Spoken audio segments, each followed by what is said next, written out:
গতকাল প্রকাশিত এক ভিডিওতে দেখা গিয়েছে আরশাদ আদনান তুফান টিমের প্রতি বিষেধাগার করতে। তার প্রধান কনসার্ন হচ্ছে তুফান যে এত টাকা দিয়ে তৈরি হচ্ছে বা তৈরি হলো, সেই টাকার কত ভাগ বাংলাদেশ থেকে গিয়েছে। মাত্র 60 থেকে 70 লাখ টাকা ভারতে নিয়ে গিয়ে কিভাবে তারা 8 কোটি টাকা বাজেটের একটি সিনেমা তৈরি করে, এটাই তার কনসার্ন। তিনি বোঝাতে চাচ্ছিলেন তুফান টিম পরিপূর্ণভাবে নীতিমালা ফলো করে তৈরি হচ্ছে না। এখানে চুপিসারে গোপন কোনো কিছু করা হচ্ছে, যেটা কিনা বাংলাদেশের সিনেমা সংশ্লিষ্ট সবার সাথে সাংঘর্ষিক। তিনি নিজের সিনেমা রাজকুমারের সাথে তুলনা দিচ্ছিলেন। তিনি রাজকুমার তৈরি করেছেন আমেরিকাতে গিয়ে, এবং ওখানে যে টাকা তিনি এখান থেকে নিয়ে গেছেন, সে টাকা পুরোটাই বৈধ পথে এনবিআর এর অনুমোদন নিয়ে তারপরে ওখানে ট্রান্সফার করা হয়েছে, এরকমটা তিনি বলছিলেন, যেটা কিনা তুফান টিম করেনি বলে তিনি মনে করেন।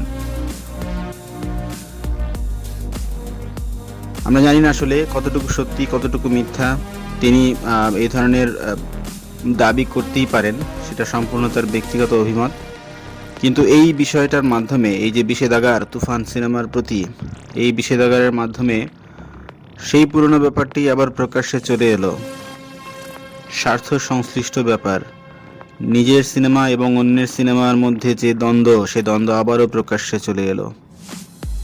এই ধরনের দ্বন্দ্ব কখনোই বাংলাদেশের সিনেমার জন্য ভালো ফল নিয়ে আসবে না, বরং এটা আরও দূরত্ব তৈরি করবে।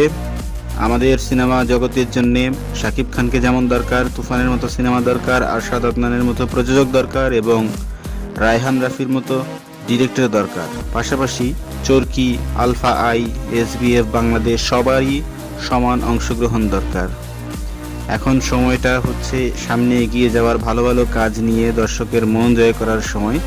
এখন যদি একজন আরেকজনের প্রতি এভাবে কাদা ছড়াছড়ি করতে থাকে, তাহলে সেটা কখনোই ভালো ফল বয়ে নিয়ে আসবে না। বাংলাদেশের মানুষ তথা বিশ্বের যত দর্শক আছে সিনেমা সংশ্লিষ্ট, সবার হাতেই প্রচুর অপশন আছে। কেউ কিন্তু এই কাদা ছড়াছড়ি দেখতে চায় না, সবাই চায় ভালো ভালো কন্টেন্ট।